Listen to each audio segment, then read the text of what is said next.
नमस्ते, मैं रोशन हरिमकर मेरे नए चैनल पर आपका स्वागत करता हूं। हमने ये चैनल हमारे सभी धर्मोक पुस्तकों का चयन करने के लिए बनाया है। इसकी पहली वीडियो में हमने भागवत गीता अध्याय 8 श्लोक 21 से 28 का चयन किया है। आज हम अध्याय 9 श्लोक 1 से 9 का चयन करेंगे।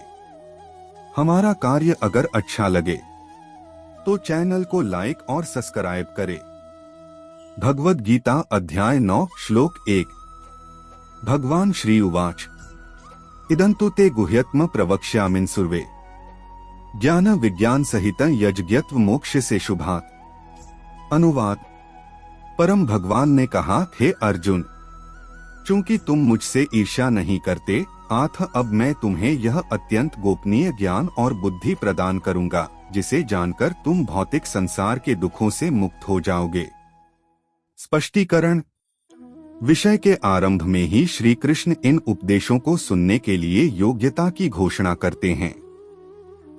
अनसूयावे का अर्थ है ईर्ष्या न करना। वे अर्जुन से कहते हैं कि वे यह ज्ञान इसलिए प्रकट कर रहे हैं क्योंकि अर्जुन उनसे ईर्ष्या नहीं करता। भगवान कृष्ण इसे स्पष्ट करते हैं क्योंकि भगवान यहाँ स्वयं की बहुत महिमा करने जा रहे हैं। अनसूयावे का अर्थ वह जो तिरस्कार न करता हो भी है। जो श्रोता श्री कृष्ण का उपहास करते हैं क्योंकि उन्हें लगता है कि वे शेखी बघार रहे हैं, उन्हें ऐसा संदेश सुनने से कोई लाभ नहीं होगा, बल्कि वे यह सोचकर नुकसान उठाएंगे कि इस अहंकारी व्यक्ति को देखो, यह अपनी ही प्रशंसा कर रहा है। ऐसा दृष्टिकोण अहंकार और गर्व से उत्पन्न होता है तथा यह व्यक्ति की भक्तिमय श्रद्धा को नष्ट कर देता है। ईर्ष्यालु लोग इस साधारण तथ्य को नहीं समझ पाते कि भगवान को किसी भी चीज की आवश्यकता नहीं है, इसलिए वे जो कुछ भी करते हैं वह आत्माओं के कल्याण के लिए होता है। वे केवल आत्माओं में भक्ति बढ़ाने के लिए अपनी प्रशंसा करते हैं, इसलिए नहीं कि उनमें हमारी तरह अहंकार का भौतिक दोष है। जब नासरत के ईसा मसीह ने कहा, मैं ही मार्ग और मार्ग हूँ, तो वे यह बात उन आत्माओं के प्रति करुणा से प्रेरित होकर कह रहे थे जो उन्हें सुन रही थीं, न कि अहंकार से। एक सच्चे गुरु के रूप में वे अपने शिष्यों से कह रहे थे कि भगवान तक पहुँचने का मार्ग गुरु के माध्यम से है। लेकिन ईर्ष्यालु लोग इन कथनों के पीछे छिपी करुणा को नहीं समझते तथा इन्हें अहंकार का परिणाम मानते हैं।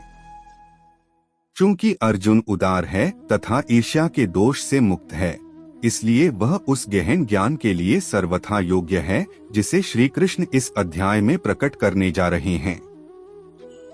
दूसरे अध्याय में श्री कृष्ण ने आत्मा को शरीर से अलग और विशिष्ट इकाई के रूप में समझाया है।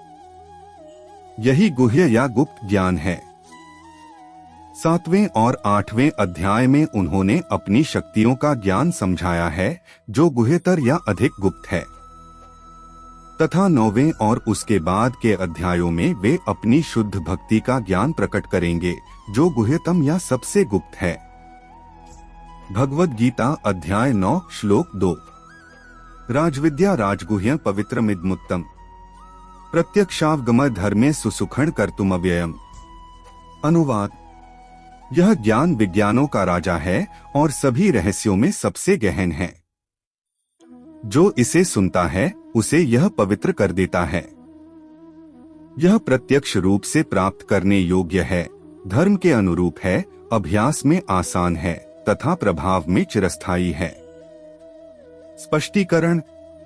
राजा का अर्थ है राजा। श्री कृष्ण रूपक राजा का प्रयोग उस ज्ञान की सर्वोच्च स्थिति पर जोर देने के लिए करते हैं जिसे वे प्रकट करने जा रहे हैं। विद्या का अर्थ है विज्ञान। वे अपनी शिक्षाओं को पंथ, धर्म, सिद्धांत या विश्वास के रूप में संदर्भित नहीं करते हैं। वे घोषणा करते हैं कि वे अर्जुन को जो बताने जा रहे हैं वह विज्ञानों का राजा है। गुह्य का अर्थ है रहस्य। यह ज्ञान सर्वोच्च रहस्य भी है। चूंकि प्रेम केवल तभी संभव है जब कोई विकल्प हो, इसलिए ईश्वर जानबूझकर खुद को प्रत्यक्ष अनुभूति से छिपाता है। जिससे आत्मा को उससे प्रेम करने या न करने का विकल्प चुनने की स्वतंत्रता मिलती है। एक मशीन प्रेम नहीं कर सकती क्योंकि उसमें कोई विकल्प नहीं होता। ईश्वर चाहता है कि हम उससे प्रेम करें और इसलिए वह हमें उसे चुनने या न चुनने का विकल्प देता है, जैसा हम चाहें। वह हमें केवल इस बात से अवगत कराता है कि हम जो भी रास्ता चुनते हैं उसके क्या परिणाम होंगे, और फिर यह हम पर छोड़ देता है कि हम किस मार्ग पर चलना चाहते हैं। पवित्रम का अर्थ है शुद्ध। भक्ति का ज्ञान परम शुद्ध है क्योंकि यह क्षुद्र स्वार्थ से अछूता है। यह परमेश्वर के लिए दिव्य प्रेम की वेदी पर आत्म बलिदान की प्रेरणा देता है। भक्ति पाप, बीज और अविद्या को नष्ट करके भक्त को शुद्ध करती है। पाप व्यक्ति के अनंत जन्मों के पिछले पापों का भंडार है। भक्ति उन्हें जला देती है जैसे आग भूसे के बंडल को जला देती है। बीज हृदय की अशुद्धियों को संदर्भित करता है जो पापपूर्ण गतिविधियों के बीज हैं। यदि बीज मौजूद हैं, तो पिछले पापों के परिणामों को नष्ट करना पर्याप्त नहीं होगा, क्योंकि पाप की प्रवृत्ति हृदय में बनी रहेगी और व्यक्ति फिर से पाप करेगा। भक्ति हृदय को शुद्ध करती है और पाप के बीज जो वासना, क्रोध और लोभ हैं, को नष्ट करती है। हालांकि बीजों का विनाश भी पर्याप्त नहीं है। हृदय के अशुद्ध होने का कारण अविद्या, अज्ञान है, जिसके कारण हम शरीर से पहचान करते हैं।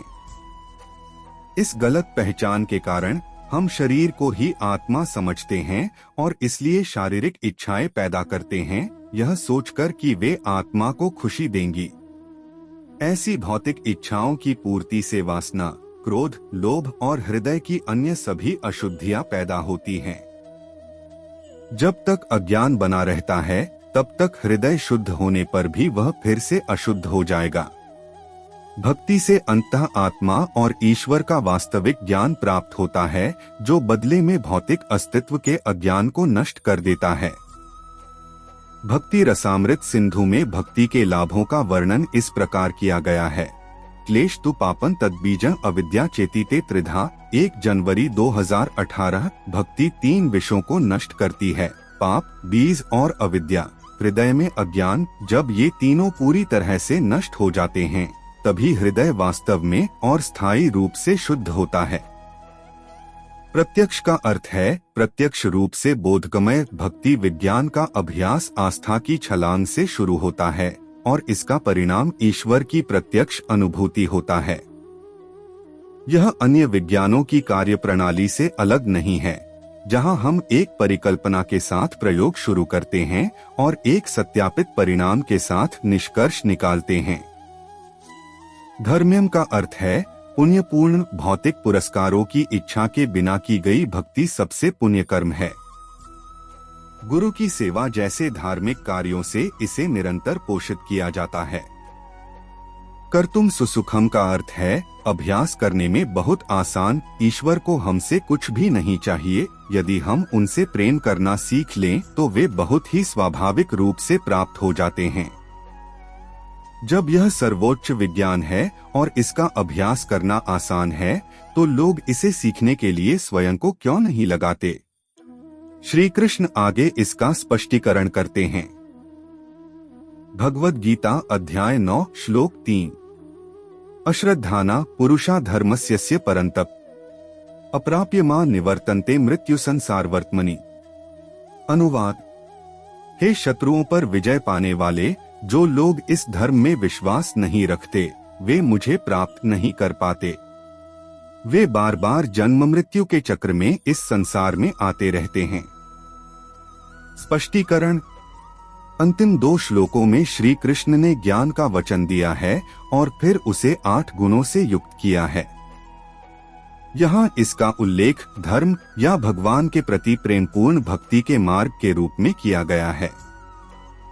ज्ञान कितना भी अद्भुत हो और मार्ग कितना भी प्रभावशाली हो, जो उस पर चलने से इनकार करता है, उसके लिए वह बेकार ही रहता है।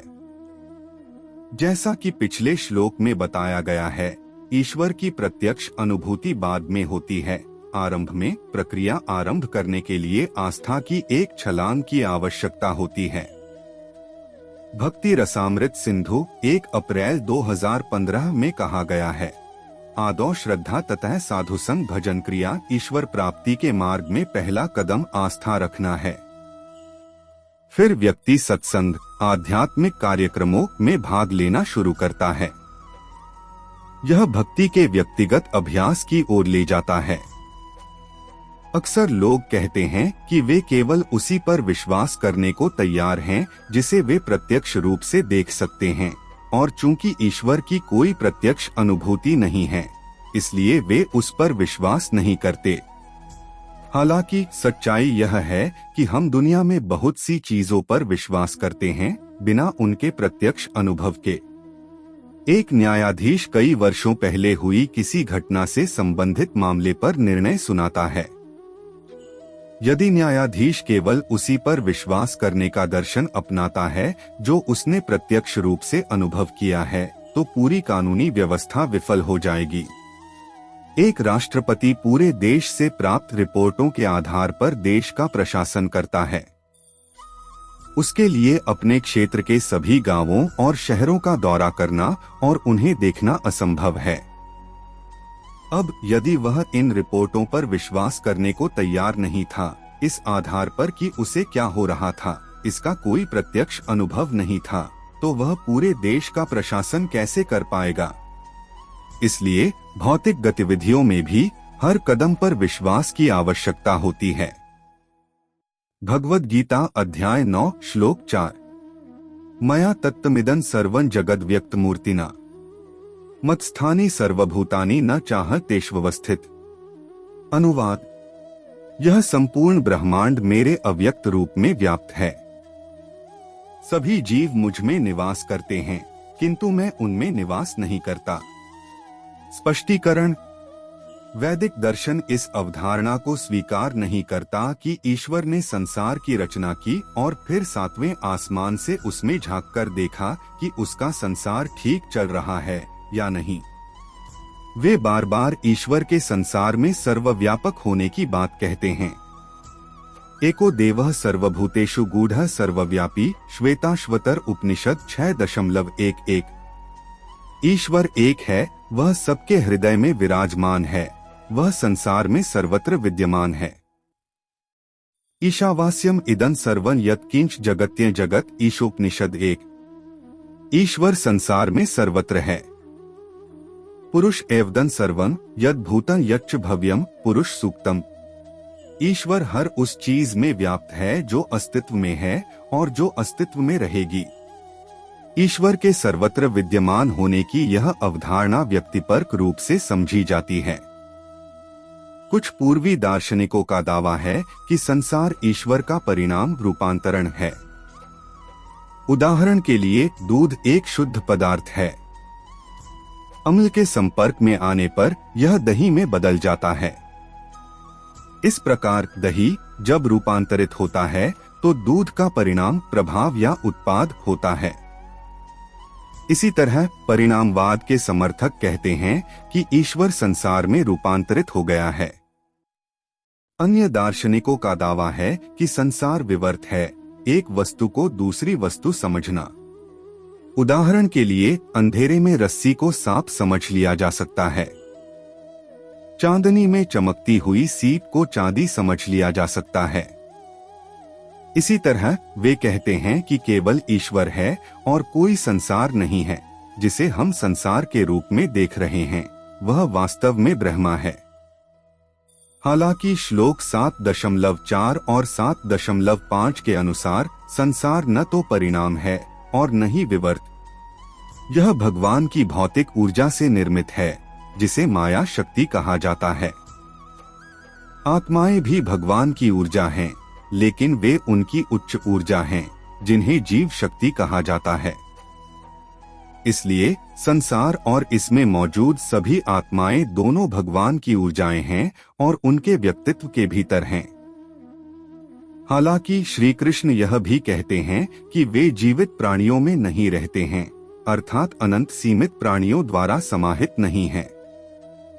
ऐसा इसलिए है क्योंकि वे इन दो ऊर्जाओं के योग से कहीं अधिक हैं।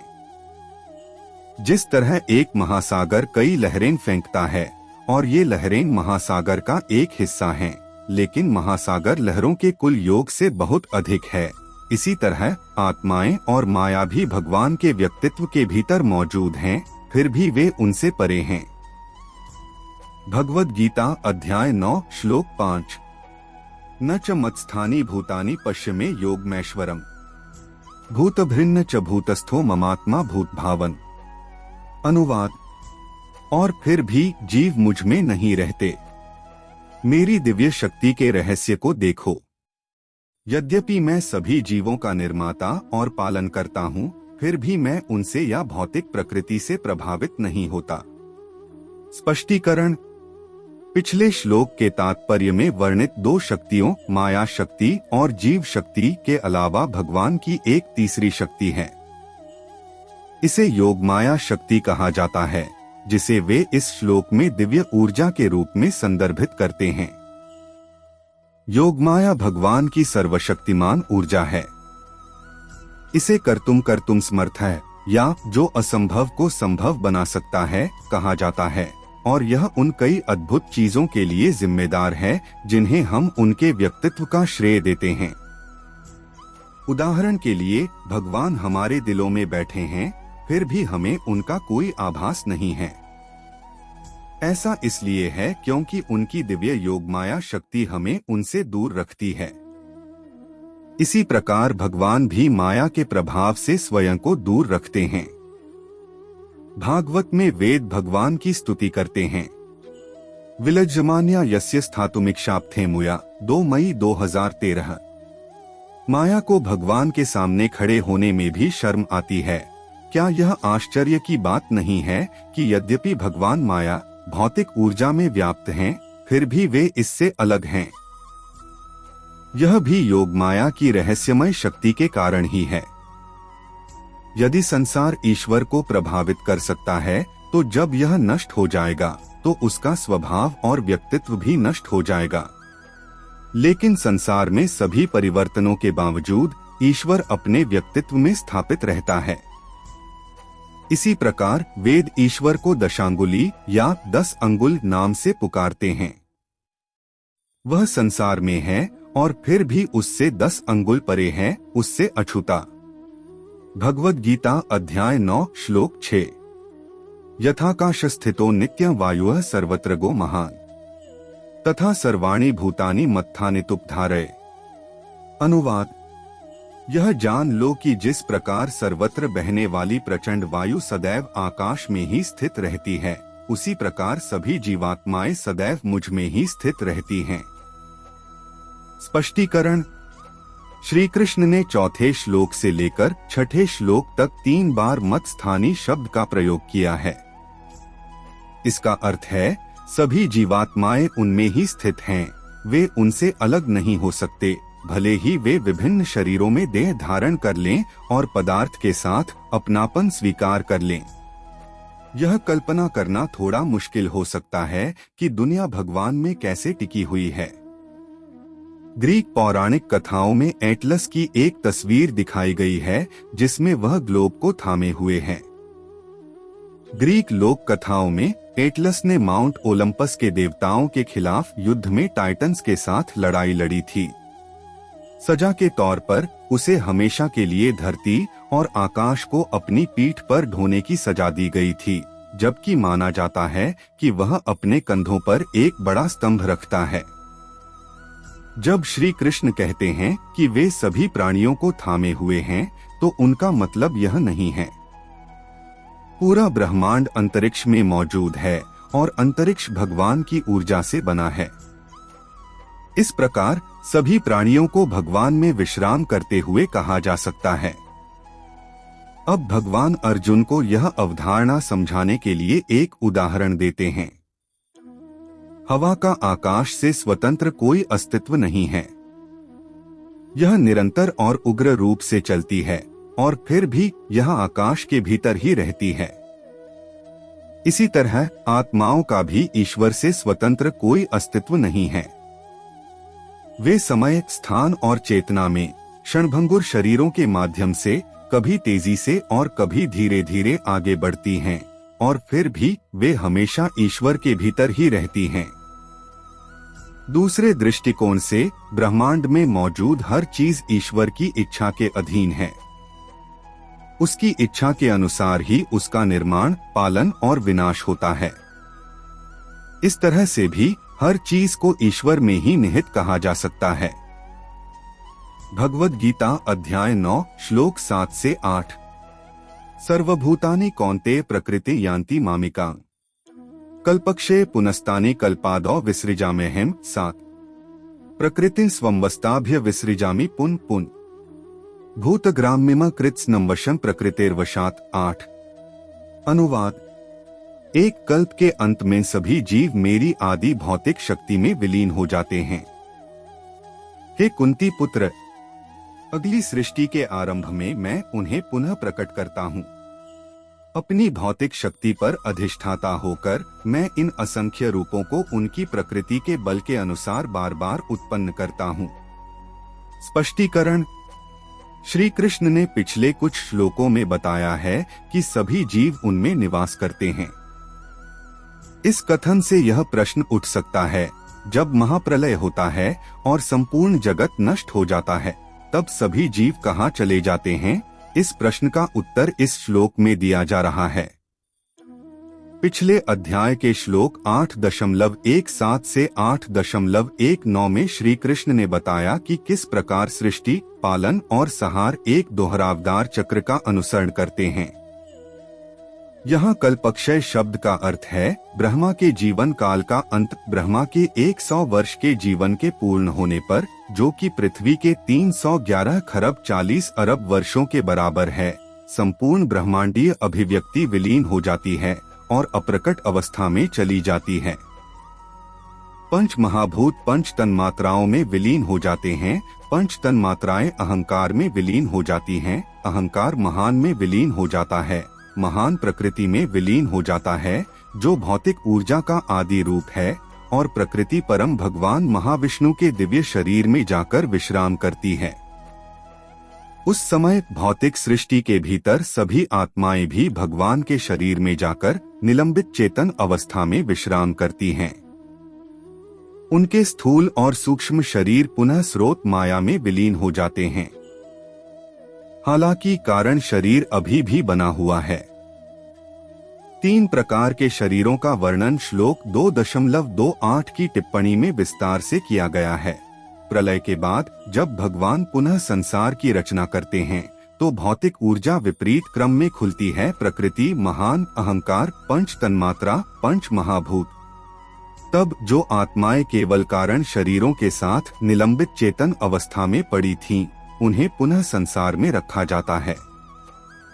अपने कारण शरीरों के अनुसार उन्हें पुनः सूक्ष्म और स्थूल शरीर प्राप्त होते हैं और ब्रह्मांड में विभिन्न जीवन रूपों का निर्माण होता है। ये जीवन रूप अस्तित्व के विभिन्न स्तरों के बीच प्रकृति में भिन्न होते हैं। कुछ ग्रह प्रणालियों में अग्नि शरीर में प्रमुख तत्व है, ठीक वैसे ही जैसे पृथ्वी तल में प्रमुख शारीरिक तत्व पृथ्वी और जल हैं। इसलिए शरीर अपनी सूक्ष्मता और उनके द्वारा किए जा सकने वाले कार्यों में भिन्न होते हैं।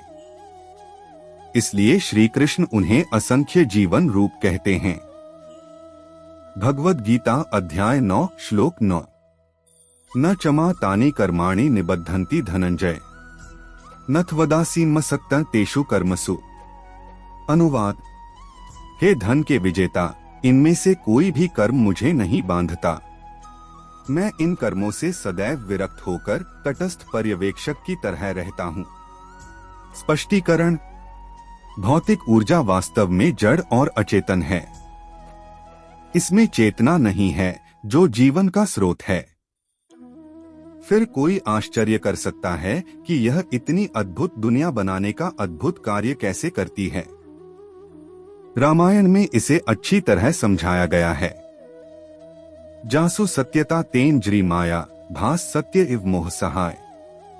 भौतिक शक्ति स्वयं जड़ है, लेकिन जब उसे भगवान से प्रेरणा मिलती है तो वह चेतन की तरह कार्य करने लगती है। यह रसोई में रखे चिमटे के समान है। वे स्वयं निर्जीव हैं, लेकिन रसोइये के हाथों में वे सजीव हो जाते हैं और लाल गर्म प्याले उठाने जैसे अद्भुत कार्य करने लगते हैं। इसी प्रकार भौतिक शक्ति में स्वयं कुछ भी करने की शक्ति नहीं होती।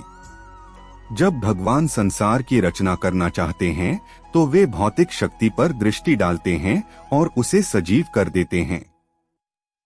ध्यान रखने योग्य मुख्य विचार यह है कि यद्यपि सृष्टि की प्रक्रिया उनकी इच्छा और भगवान की प्रेरणा से चलती रहती है, फिर भी वे भौतिक शक्ति के कार्य से अप्रभावित रहते हैं। वे अपनी ह्लादिनी शक्ति के कारण अपने व्यक्तित्व में सदैव आनंदित और अविचल रहते हैं। इसलिए वेद उन्हें आत्माराम कहते हैं, जिसका अर्थ है वह जो बाहरी सुखों की आवश्यकता के बिना स्वयं में आनंदित रहता है। यह स्पष्ट करने के बाद कि वे अप्रभावित हैं, भगवान अब बताते हैं कि वे अकर्ता तथा पर्यवेक्षक हैं। अध्याय 9 जारी है। हमारा कार्य अगर अच्छा लगे तो चैनल को सब्सक्राइब करें और अगली वीडियो के लिए बेल आइकॉन दबाएं। आपके महत्वपूर्ण समय के लिए धन्यवाद।